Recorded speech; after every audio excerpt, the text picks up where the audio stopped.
Hey folks, welcome to Unqualified, the fantasy football podcast that's been recording separately since 2017. I am not your producer, but my name is Scott Johnson, one of your co-hosts along with my colleague Sean Brady.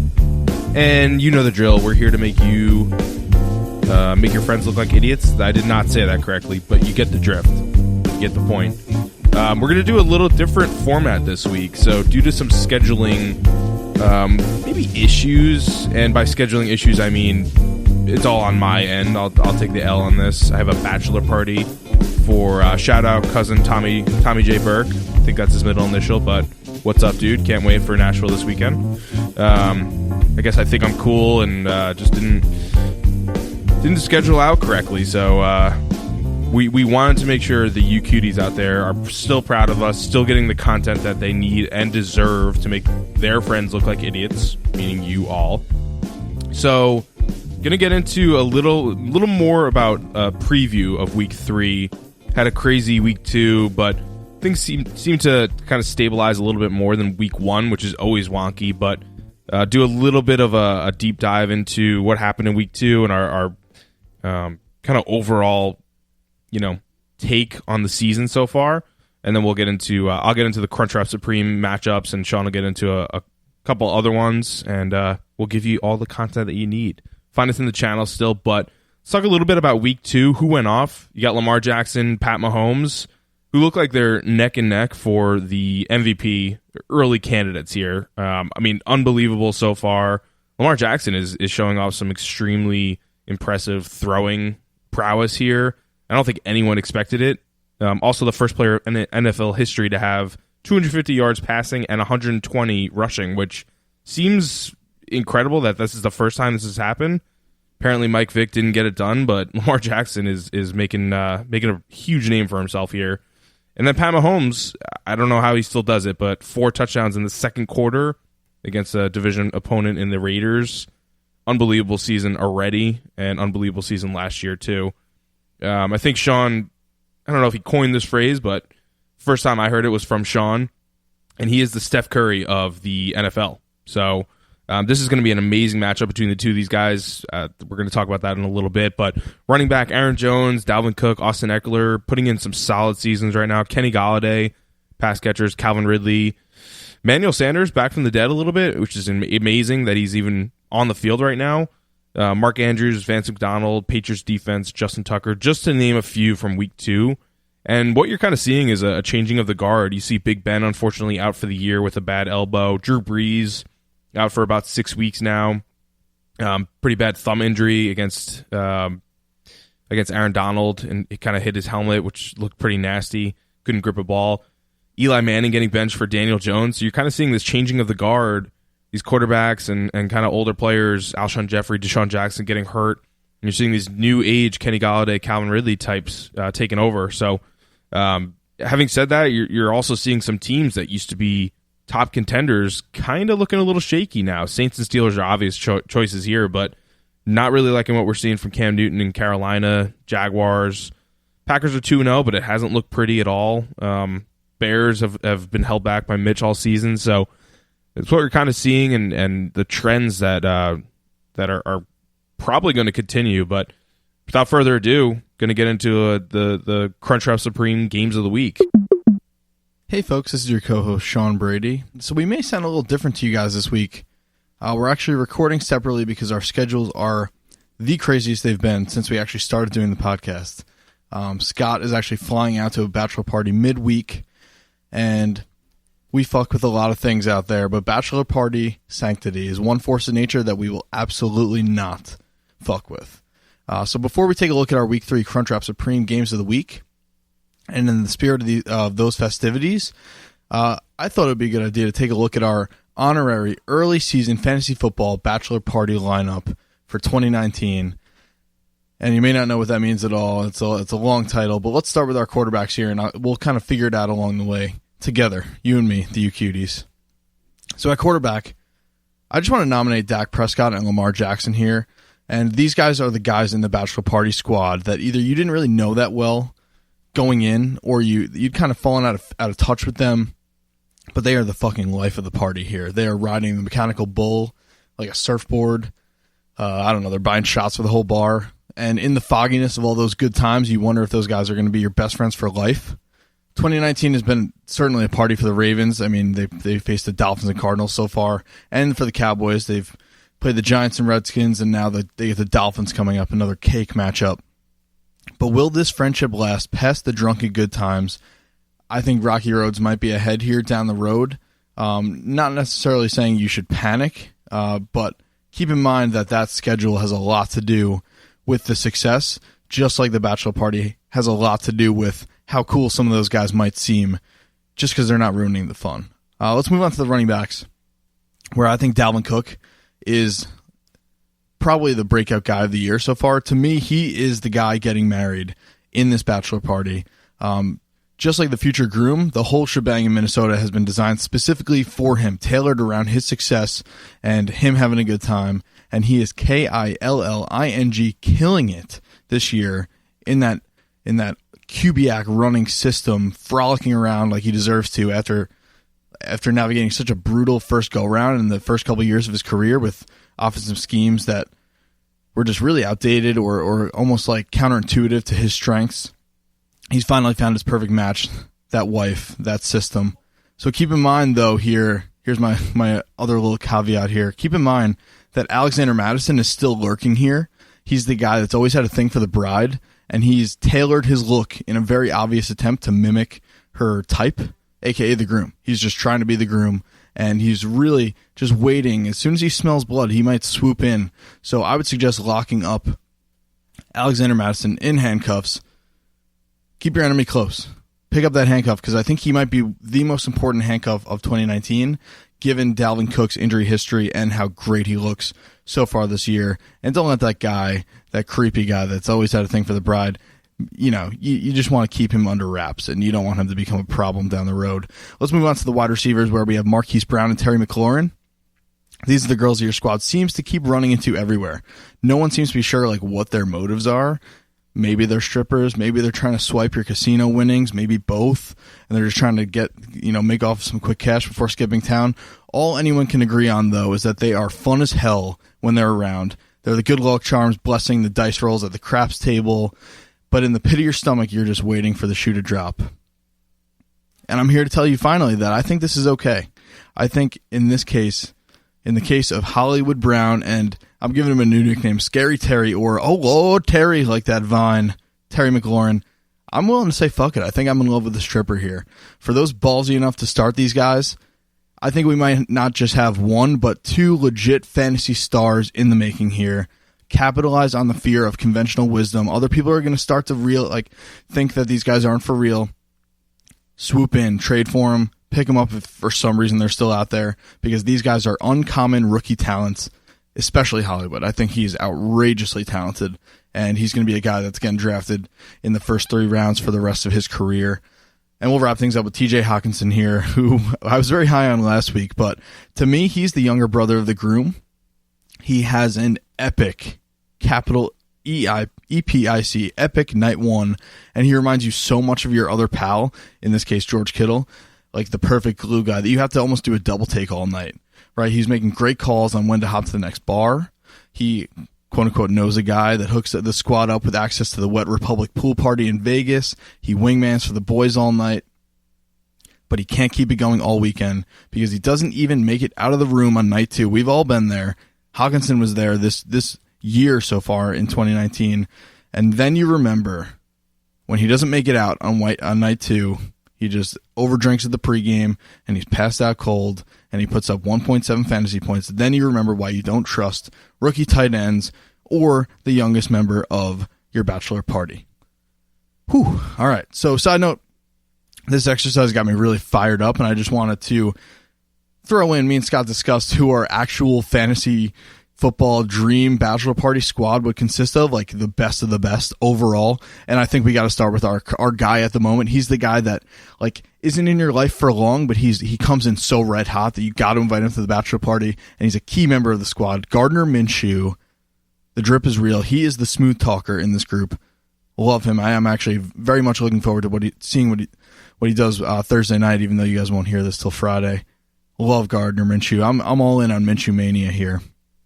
Let's move on to Jimmy Garoppolo, who he fills two different roles here. He's the bait. The girls are going to come flocking to your squad when Jimmy's around. And, he's kind of like, Vinny Chase. He also could be a little bit of a wild card given his past with some lascivious rendezvous with adult film stars in the past. So Jimmy is a wild card, but he's also great to have around. He's kind of like Vinny Chase from Entourage here.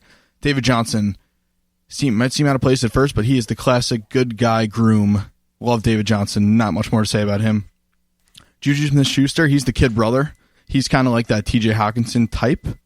So keep him in mind. I mean, he could be a lot of fun too. Is he old enough to drink? Is he not? But, he's getting into the club anyway, and he's lighting it up. Stephon Diggs, another honorary member here. He, to me, is the guy that goes missing. He is Doug from the Hangover movie, stuck on the roof of the hotel.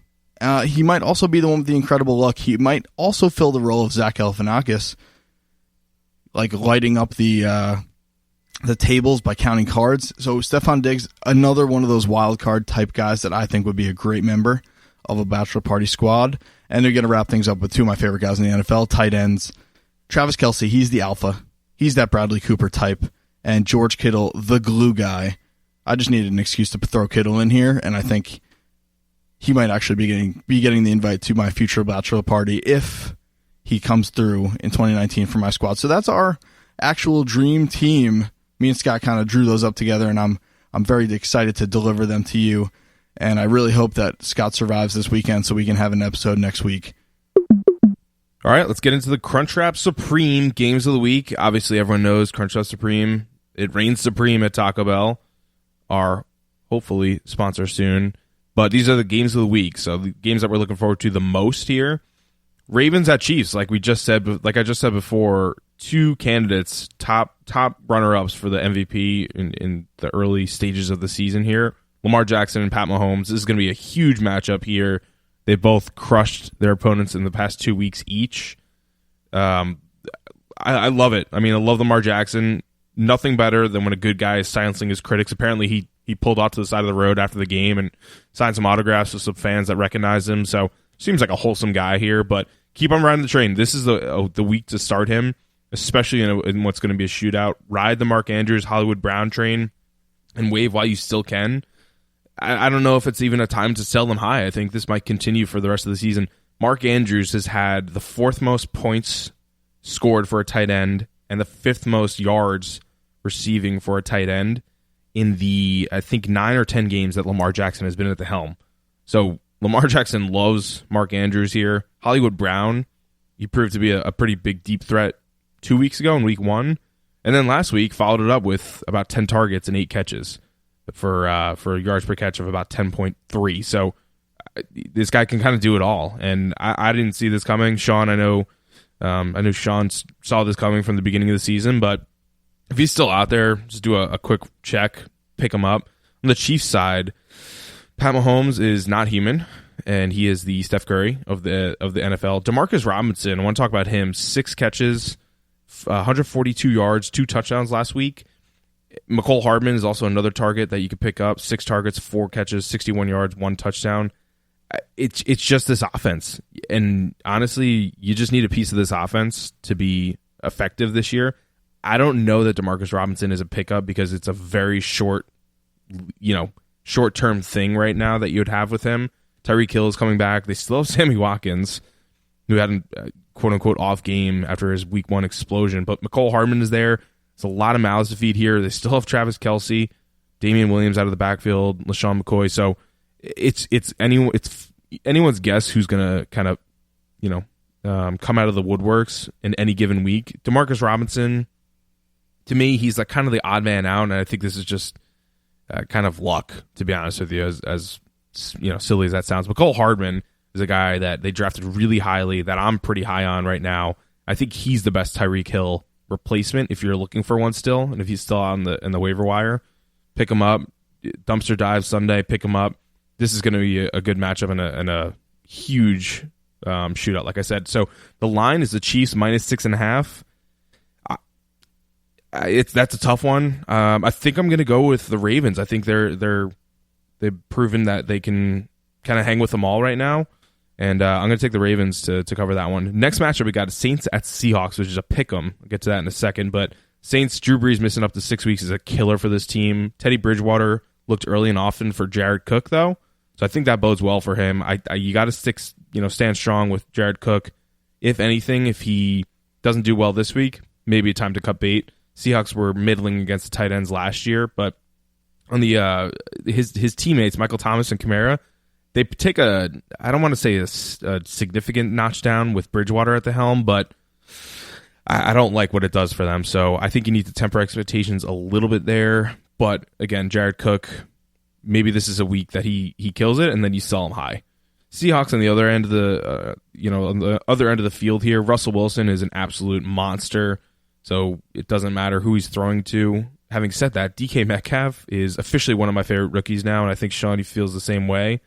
He had a scope on his knee about 3 weeks ago, had a great week 1, and now had a touchdown week 2. And he's kind of under the radar. I think he really got underrated after he fell in the draft, and I love it. I couldn't, him and Tyler Lockett is one of the best two combos in the NFL, in my opinion. So I think you pick him up. You don't start him this week necessarily against the Saints because I don't think it's going to be as much of a shootout as people think. But I want to talk about the running game on the Seahawks. Chris Carson had 2 fumbles, lost 1. After he lost the second one, Rashad Penny proceeded to rush for a 37-yard touchdown, which he looked really good in. So this is a situation to monitor. First of all, if Rashad Penny is out there, you need to pick him up. He's, in one of the molds of one of the top handcuffs, like Justin Jackson or Latavius Murray, Alexander Madison even. Pick up Rashad Penny, especially if you're a Chris Carson owner. But this is a situation to monitor. If Carson can't, figure out these fumbling issues, which I don't think he's had too much of an issue with in the past, Rashad Penny could be getting kind of half the work. So I don't love that, but just kind of got to monitor it. I wouldn't cut bait with Carson yet. He was such a high draft pick for you probably. But again, like I said, this is a pick 'em. I'm taking the Seahawks. They're surging right now, and I don't think Bridgewater can get it done at Seattle, which is a tough place to play. Next Crunchwrap Supreme matchup, we got Texans at Chargers. Chargers are favored by 3. A weird 1-1 start, record for both of these teams, to be honest with you. The Texans should have beaten the Saints, and then the Saints pulled off some miracle with a 50-plus yard field goal with Will Lutz in week 1. So they could very well be 2-0, and the Chargers just lost to the Lions. So do with that what you will. I don't love that, but I think on the Texans side, Carlos Hyde is a really solid pickup this week. He's had 9 points exactly in 2 weeks straight. So showing some really good efficiency. And Duke Johnson, he's just not a full-time guy, and we knew that going in.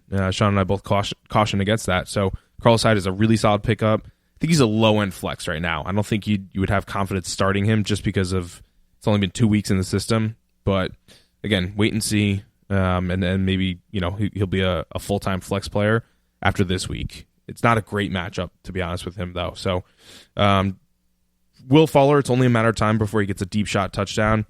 Could be the week with Derwin James still out and on the mend for the Chargers, their esteemed safety. On the Chargers side, Rivers should turn it around this week. I think this will be a low-key shootout here. And Austin Eckler, this guy is unbelievable, but I do have some concerns season long about how he'll hold up. He's never had more than, I believe it's 148 touches in any year. And Melvin Gordon is going to come back. What he's going to do when he comes back is anyone's guess, but I don't think Melvin Gordon is going to take over 100% of the carries. I don't even think he's going to take over 65%. I think it'll be more of a 50-50 split than anything. But I'm kind of worried about how Austin Eckler will hold up throughout the season anyway. He's 5'8", 205 pounds, so he's kind of unassuming. So just something to monitor. Maybe like 3 more weeks, you get the most out of him. Think about selling him high for a under-the-radar prospect and maybe another wide receiver like a Kerryon Johnson and a McCole Hardman combo or something like that.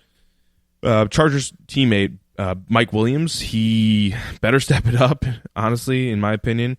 It's not a cushiest matchup, but it's not a really hard matchup. It's Jonathan Joseph, who is the aging wonder, and Bradley Roby, who got burnt a bunch last year. So I think Mike Williams, this is a good week to play him as well. Chargers are favored by 3.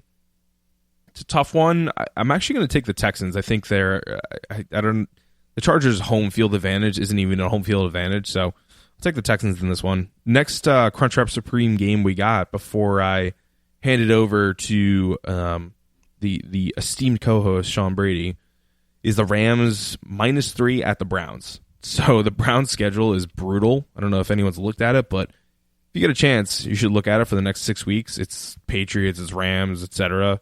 This week is pretty tough. I will say, on the Rams side, Goff's road stats versus home stats are very troubling, and it's almost Big Ben-esque in terms of road stats being that much worse than home stats.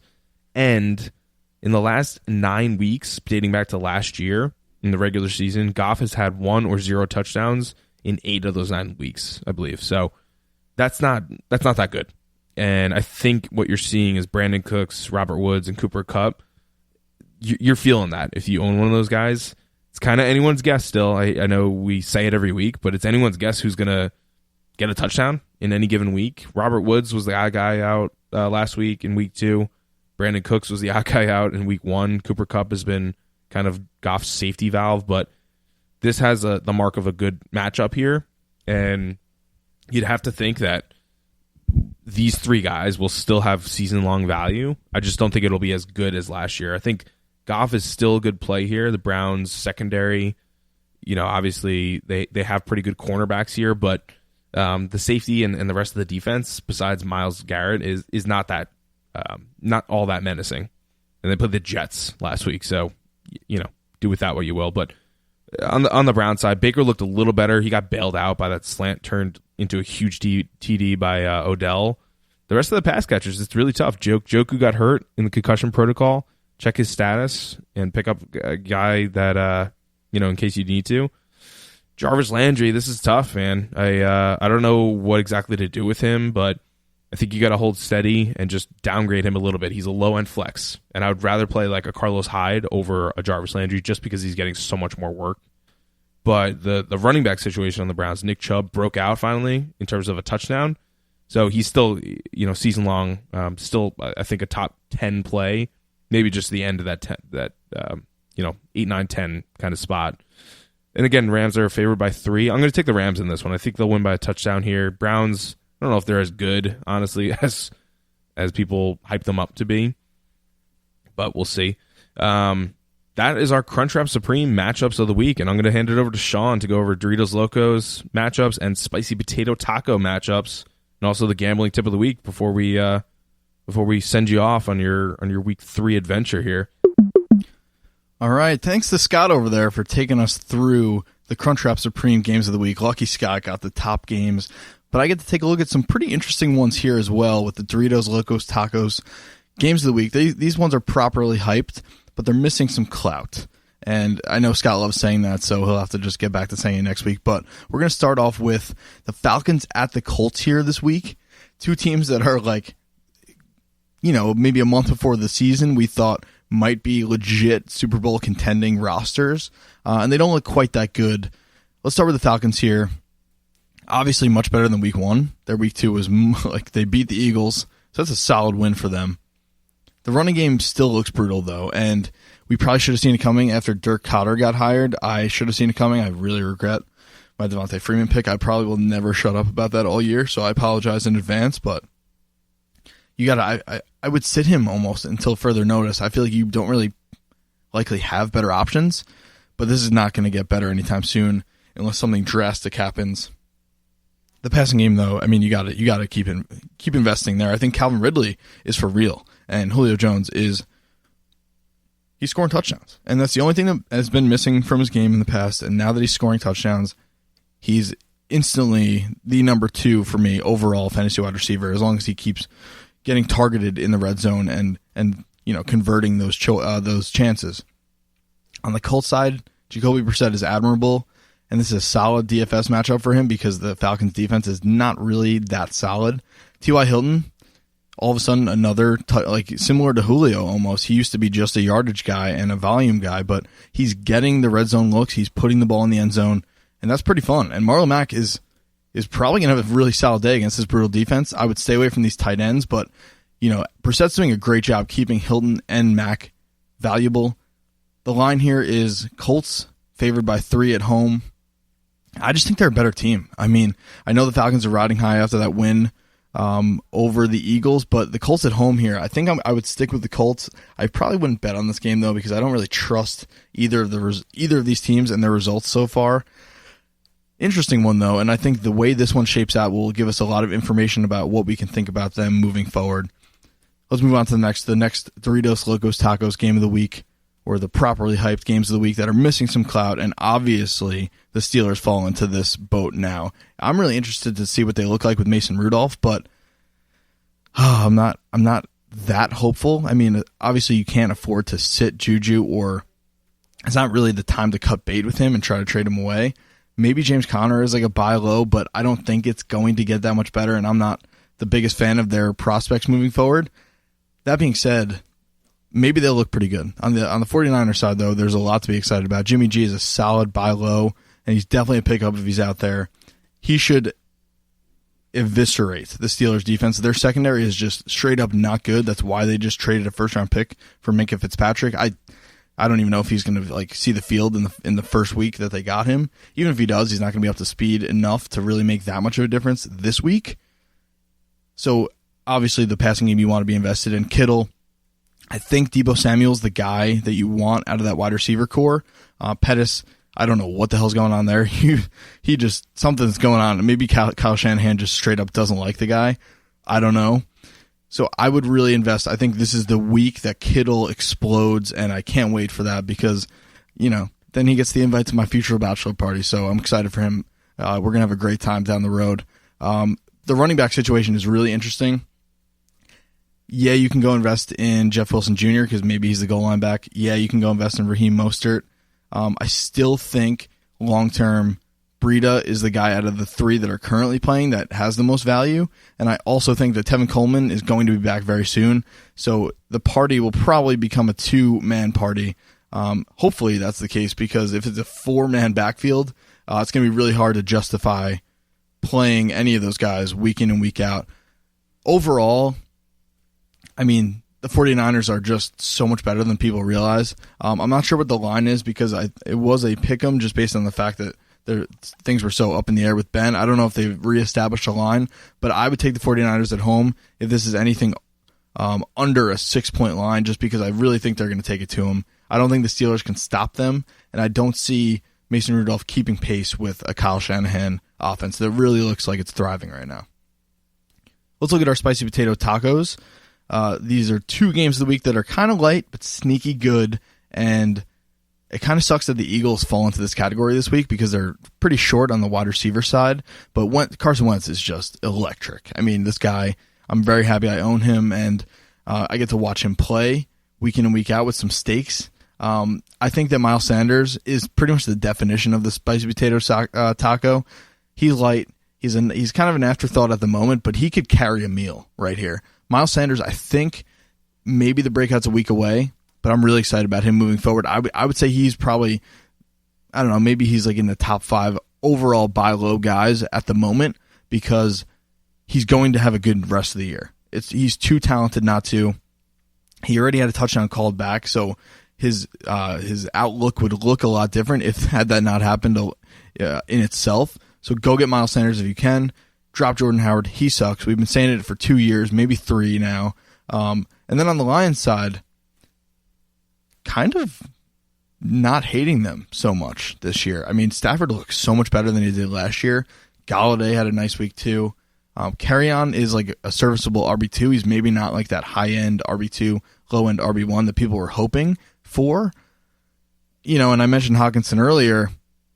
At least now they're a little bit more interesting, and they're getting some results as an NFL team. So they're hopefully, they're not one of those teams. They become one of those teams that I don't just instantly want to throw up in my mouth when I see them on my screen or when they pop up on Red Zone.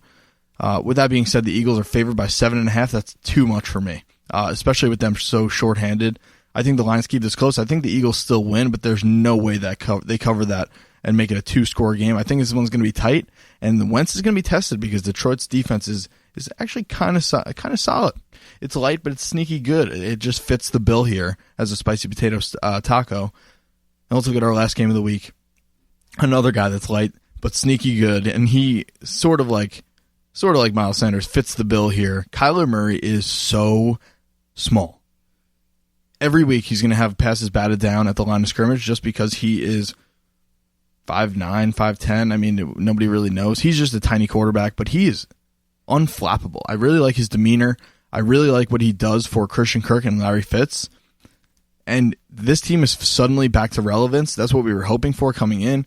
David Johnson is a little bit banged up, but as long as he's playing, and as long as that the same wrist, yes, that hindered him 2 years ago, as long as he's on the field, lock him in your lineup and feel great about your first-round pick being spent on a guy that is in a rejuvenated offense and very quietly they're all having a surprisingly quiet good start to the year because they look good. On the Panthers side, it's pretty much the exact opposite. Cam is not himself. There's already speculation about like the end of his career, which I think is a little much. Even like we kind of maybe have taken some hints and shots towards that possibility, but I think he'll wind up playing somewhere else if it's not in Carolina. But something seems like it's not right there. It's obviously probably his health.